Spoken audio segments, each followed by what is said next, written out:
Comment ça, il n'y aura pas de tomates dans la livraison? Mais tu sais très bien que moi j'ai besoin de tomates pour mon service, c'est pas possible. Enfin, c'est pas la première fois que tu me fais le coup en plus, là je vais encore devoir courir partout. Encore une galère de la restauration. Julien, à table. J'arrive! Hello les amis, on se retrouve aujourd'hui au sein du podcast à table. Julien, on est où là? On est au salon de la franchise à Villepinte et franchement depuis ce matin il y a une effervescence dans ce salon.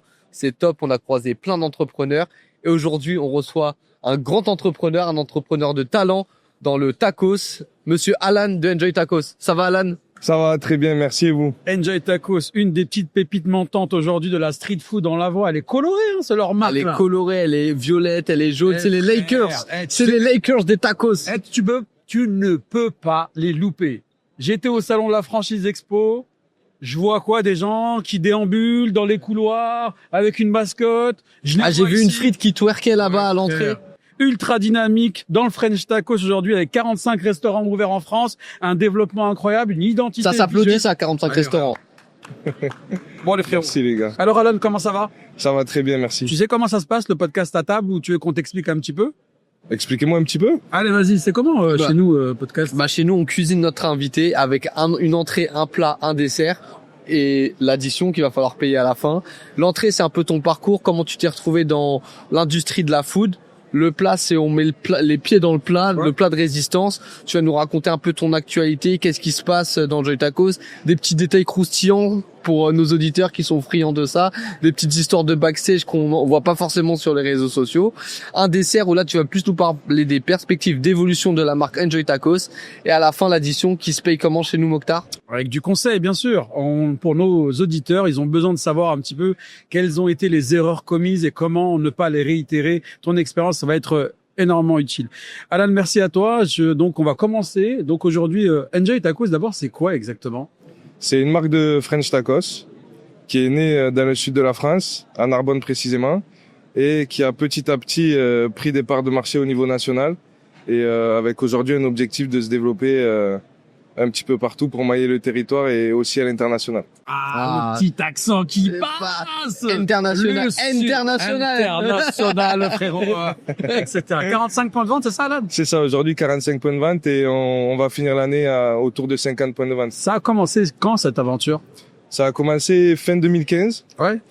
Où on a ouvert le premier restaurant. Ensuite, on a enchaîné en 2017 avec le deuxième, puis le troisième en 2019. Et là, on a commencé à bien structurer, bien processiser, mettre en place quelque chose de solide pour pouvoir dupliquer. Et on a surtout fait en sorte de pouvoir sortir nous-mêmes du restaurant.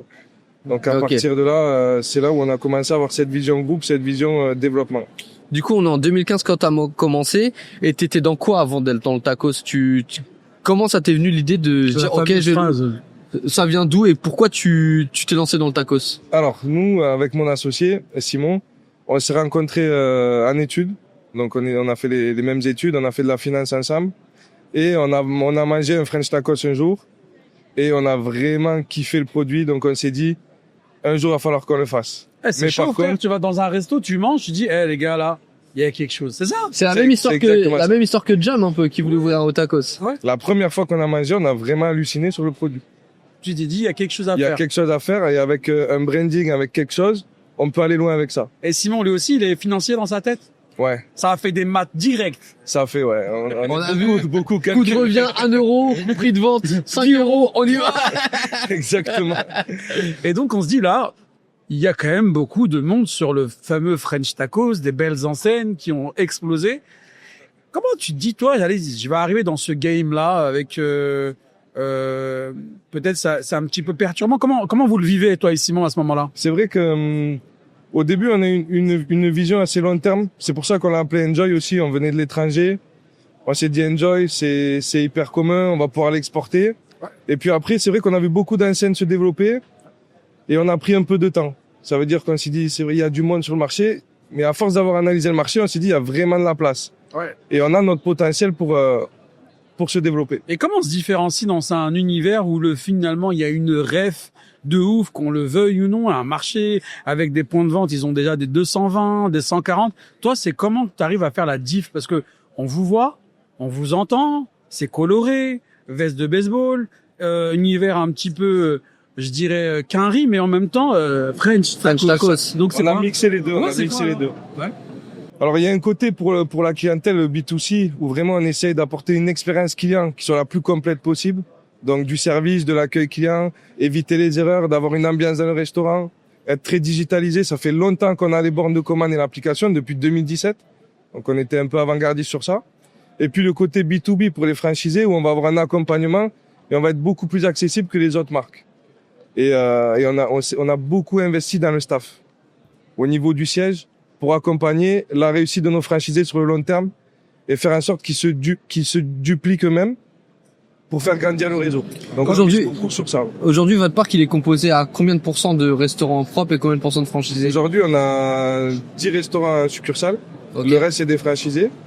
On poursuit le développement en succursale qui est pour nous très important dans la maîtrise de notre concept. D'ailleurs, on ouvre au Maroc, à Marrakech, où on ouvre en succursale.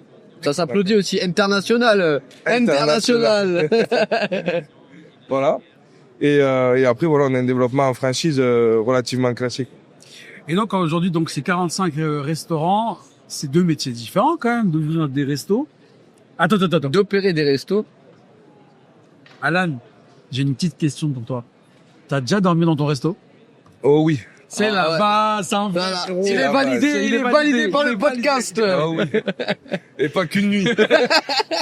Et les gars, Pour j'ai la un petite hébergement. histoire, Vas-y, le vas-y. 3e restaurant, Ouais. on était en travaux. Les artisans nous ont planté du jour au lendemain.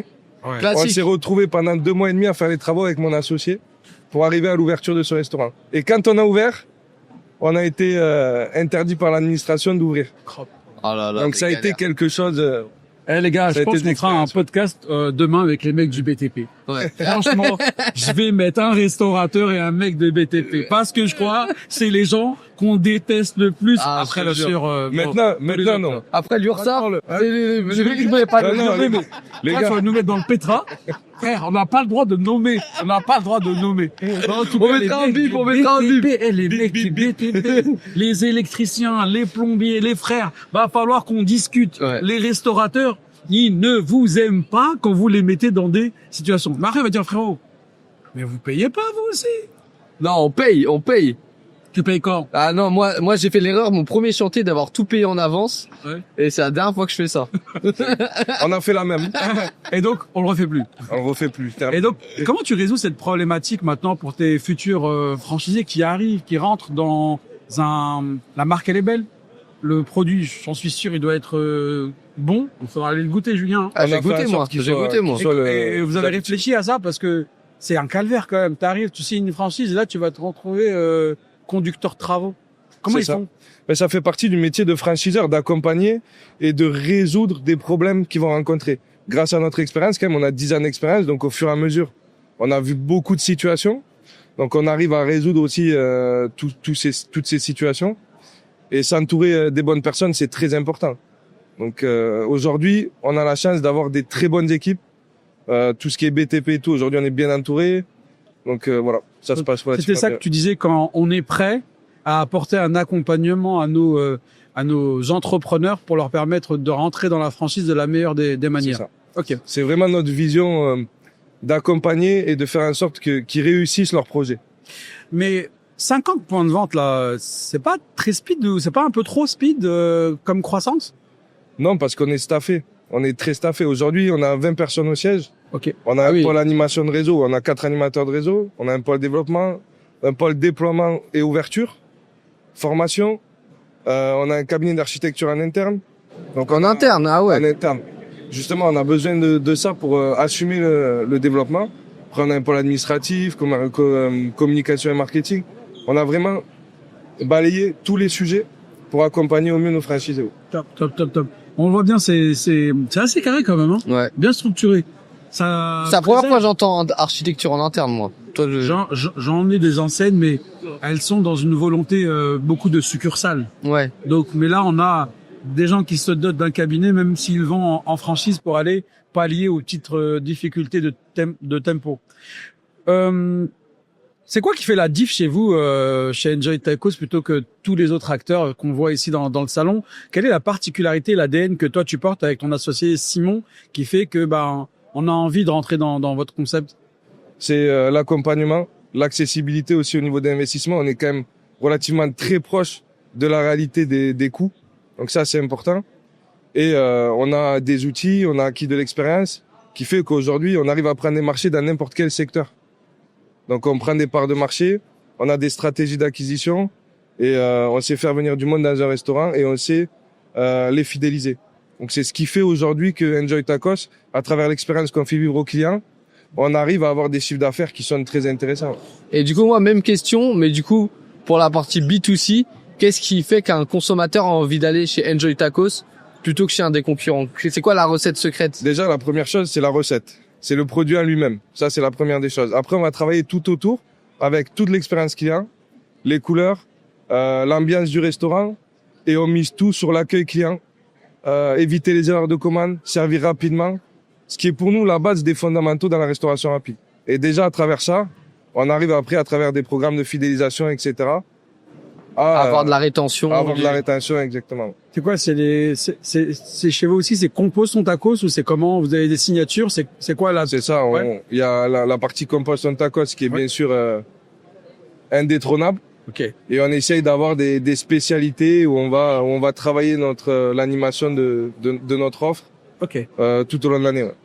Et pour qu'on se situe au niveau géographique, les points de vente, ils vont être plutôt vers quel territoire? Parce que 45, c'est un petit peu partout homogène en France, ou il y a une concentration avec un développement qui s'est fait majoritairement sur des régions? Non, on a pris la stratégie nous de se développer en fonction du profil et du candidat.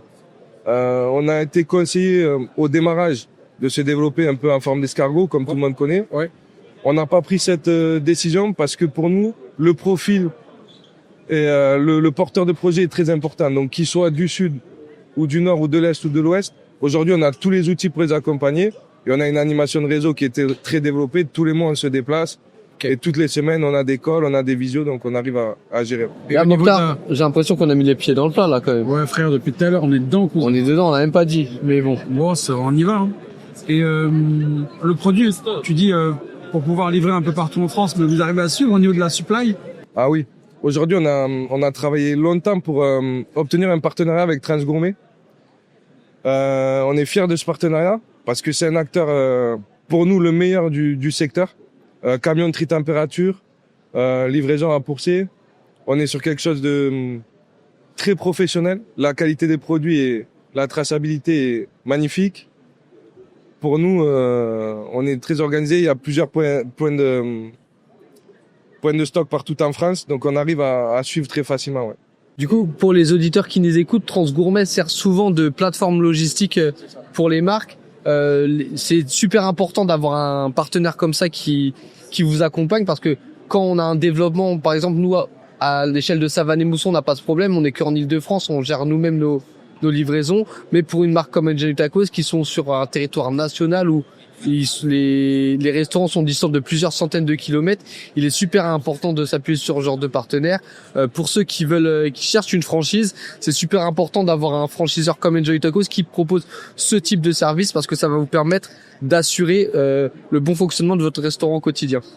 Top. On avance là-dessus, hein. C'est pas mal. Donc l'organisation, c'est carré. Les produits, on les a en livraison dans ta boutique.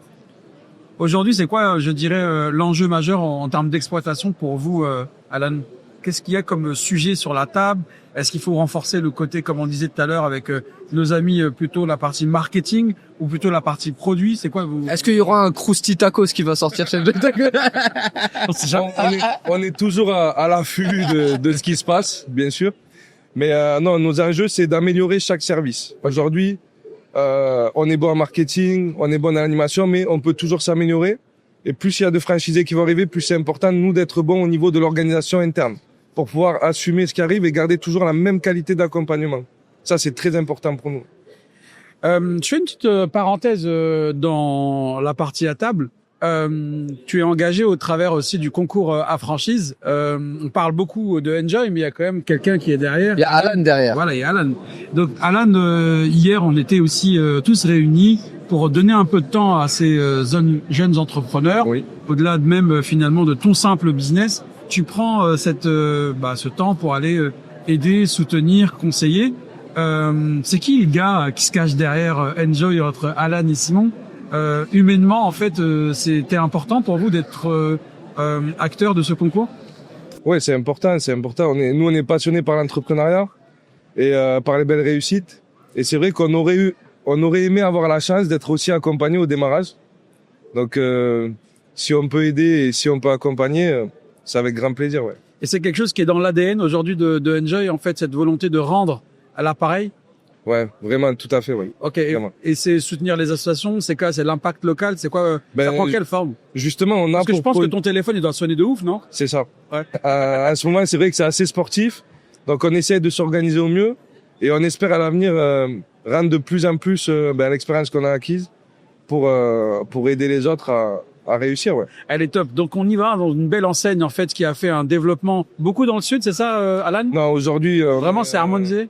On est de Perpignan jusqu'à Lens, Montbéliard, Niort, La Roche-sur-Yon, on est un peu, franchement, On est partout.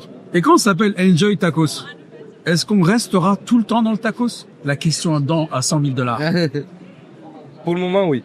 On est, venant de la finance, on regarde bien le marché, on analyse le marché, c'est très important. Et c'est le marché qui dictera où on ira dans les années futures. Et on y va, le mec dans les KPI, les tableaux de bord, il les laisse pas passer à la seconde. Et non, donc ça veut dire en fait, ouais, ça a l'air cohérent, non? Ouais. De fou. Et c'est quoi donc finalement aujourd'hui l'étape d'après? Il faut accélérer un petit peu le développement. Donc, il est ton premier ou quoi? Non, c'est juste que on maîtrise le métier, on maîtrise ce qu'on fait et on est staffé. Et je suis staffé plus que ce qu'on a de restaurants aujourd'hui, parce qu'on anticipe ce qui arrive. Il y a des signatures qui ont été faites, il y a des projets en cours. Donc on maîtrise, donc on veut avancer.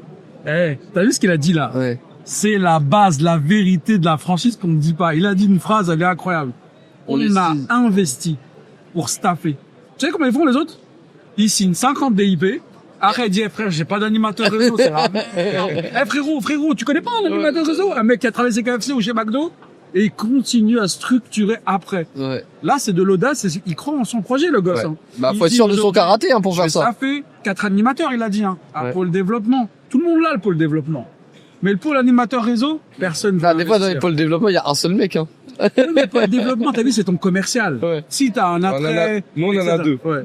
Mais pour moi, le poumon d'une tête de réseau, c'est son pôle. Animation réseau. C'est-à-dire, t'as vu, je te fous une bécane dans les mains qui s'appelle Enjoy. Elle a des ratios de gestion. Si tu la conduis mal, je vais venir t'aider à corriger la conduite. Ça, ils le font pas. Moi, quand j'entends j'ai 4 animateurs, je suis rassuré. Ouais. Tu sais que c'est très important ce que tu viens de dire. Il y en a beaucoup qui oublient que nous, on apporte un savoir-faire et une méthode.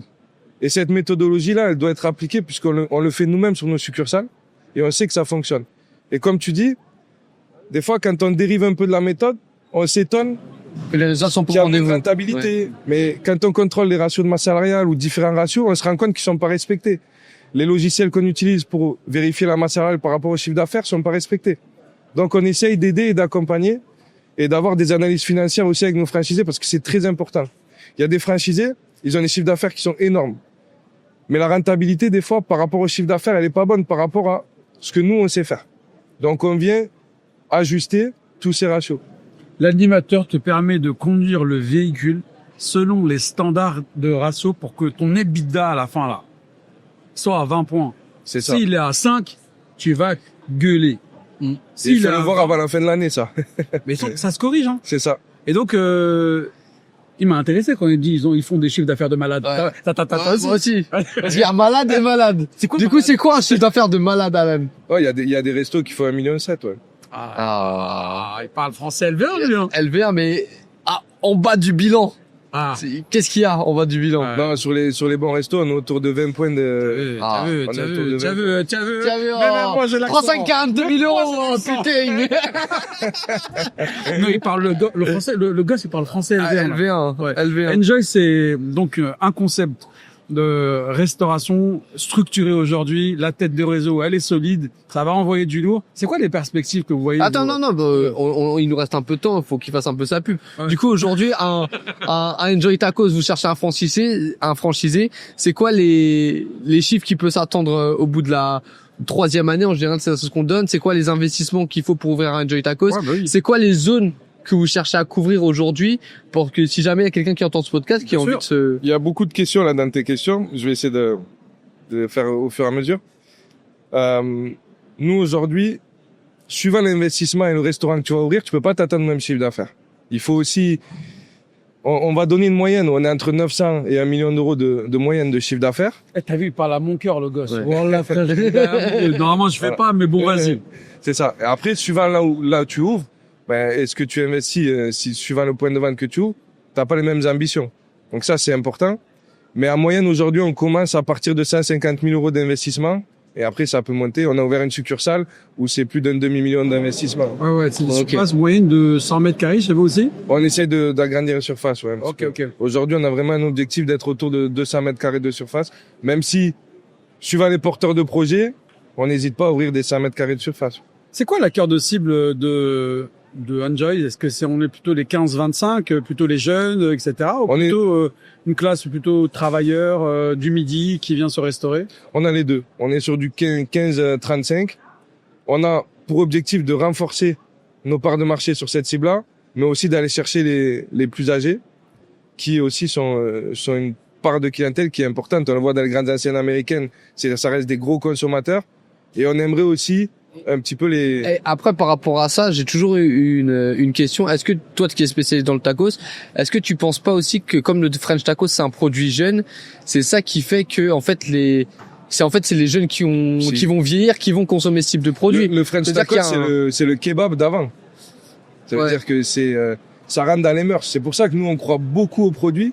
Déjà parce qu'il est bon. C'est la baguette, frère. Ouais. Il est bon. Et puis la génération va évoluer. Donc on croit vraiment au produit. Ok. Pour nous, il est jeune, mais il a sa place et il le prouve d'année en année. Allez, Ouais, top. c'est une fierté aussi que ce soit un produit qui est fait inventé en France en fait, parce que Ouais, c'est le populaire. burger, le kebab, mais le French tacos, s'il porte bien son nom, c'est un French tacos. Il est né en C'est France. ça. Et cette tortilla pliée en 4, j'avoue, franchement. Avec la Quand je sauce, vois mes avec la gosses- sauce. Quand je vois mes gosses, mon fils, quand il tape ça, j'ai pas la foi, frère. Et c'est plié, c'est épais. J'ai l'impression que c'est mon lit. C'est dense, c'est dense. Mais c'est 1 kilo le truc. Tu vois, tu te dis, mais comment ça rentrait dans mon corps?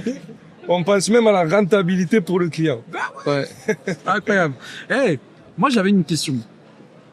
Et là, on est dessus, là. Aujourd'hui, on est dans le monde de la restauration avec une compétition incroyable au-delà du produit et du prix. Box à 10 euros. Je t'envoie des plateaux de malades mentaux, en fait, pour rien. On sait même pas la renta. Mais de l'autre côté, bah, finalement, on a l'univers de l'influence qui, après le Covid, a pris une place de ouf dans le chiffre d'affaires, en fait, des points de vente. Vous, chez Enjoy, quelle est la place, en fait, de l'influence, du marketing dans un peu de votre stratégie? Alors nous, on essaie d'avoir un marketing qui tourne pas autour que de l'influence et autour que des promotions. Même si évidemment, il faut trouver le juste milieu parce que ça fait partie du marché et on doit s'appuyer sur ça. Maintenant, il faut trouver le juste milieu parce que si ton business tient que sur de l'influence ou que sur des promotions, à un moment donné, tu vas bloquer. Donc, il faut être capable d'avoir ce juste milieu pour performer. Toi, tu dis, on crée notre propre marque, notre propre DA, on la Exactement. diffuse. Mais il va falloir aussi être un petit peu avant-gardiste sur la partie DA, parce que les gosses là, ça arrive. Je vois en fait des marques qui font des batailles. Je vois un petit peu en fait de l'engouement. Limite, hein, on n'est même plus en train de choisir un resto. C'est un film, frère. Ouais. C'est vrai ou pas?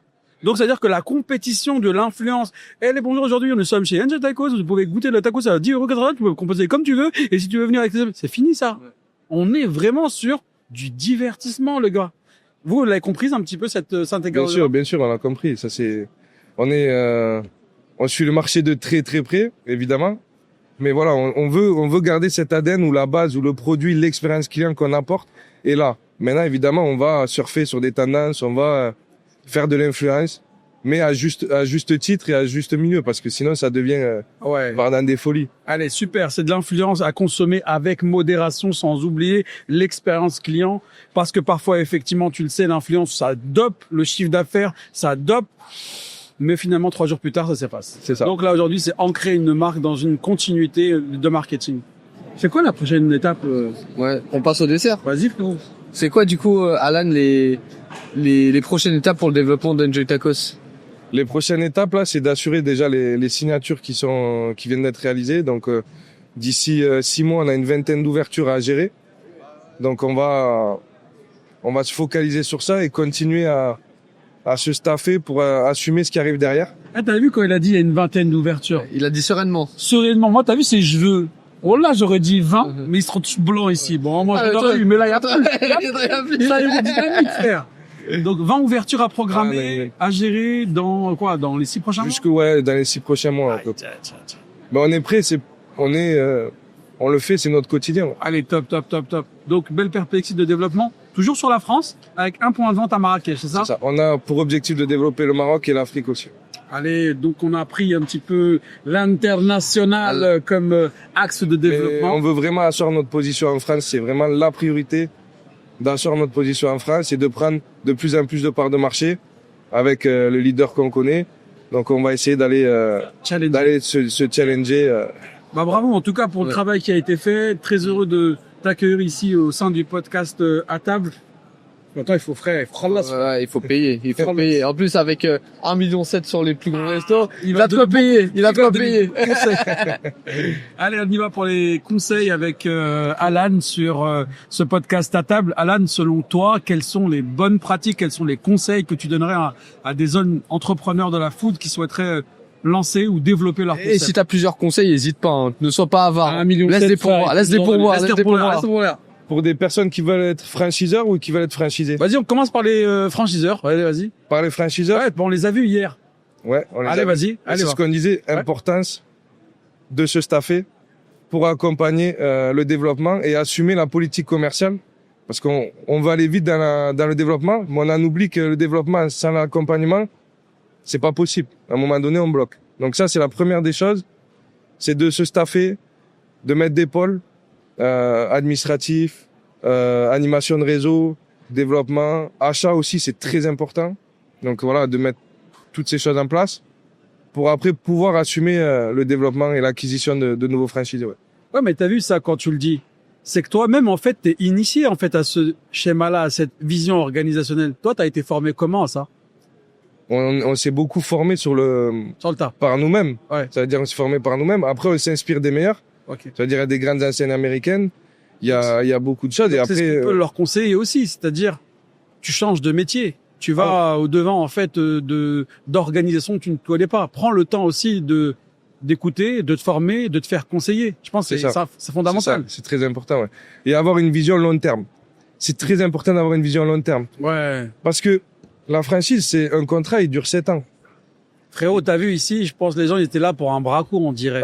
Ça veut dire, en fait, t'as vu, des fois, t'es bon, on va signer. Mais il faut faire, les gars. Il y a même pas un bilan. Moi, je veux la Dubaï, frère. Les gens, ils t'attendent pour ouvrir les restos. C'est important d'avoir cette vision long terme. Une entreprise, ça se construit sur des années et des années. Et nous, aujourd'hui, on veut grandir au fur et à mesure et voilà, notre vision, en tout cas, c'est celle-là. Allez, très bien. Investir dans un conseil pour les franchisés, peut-être? Et pour les franchisés, pour choisir la franchise, c'est important d'avoir une franchise qui soit structurée, qui puisse accompagner réellement votre développement et qui a aussi un minimum d'expérience dans ça. Donc voilà. Et si vous voyez des franchises qui sont trop attractives, posez-vous aussi des questions parce que derrière, pour se structurer, pour se staffer, je me pose la question de comment ils font. Allez, on vérifie le nombre d'animateurs réseau au sein du staff. Allez, envoie-moi les bilans, envoie-moi toute ton organisation. Aujourd'hui, on était avec Alan. Alan, merci d'être venu. Fondateur du Enjoy Tacos. On salue Simon quand même, qui est ton double et qui aussi fait partie de qui fait partie de cette belle aventure. Merci à toi d'avoir partagé le podcast à table Enjoy Tacos. Le mot de la fin pour toi, mon cher ami Julien. Bah écoutez, comme vous le savez, on est toujours à la recherche de profils dans la restauration, que vous soyez franchiseur, franchisé, ou que vous vouliez partager votre expérience avec nous, n'hésitez pas à nous envoyer un mail à table podcast. On va vous mettre le mail juste en dessous. Et si jamais vous avez une histoire intéressante à vous raconter, on sera ravis de vous accueillir avec Mokhtar. Allez, merci à toi. Alan. Merci pour À très bientôt. l'invitation, les gars. C'était top. Merci. Merci. Bye bye. Merci Alan. Ciao.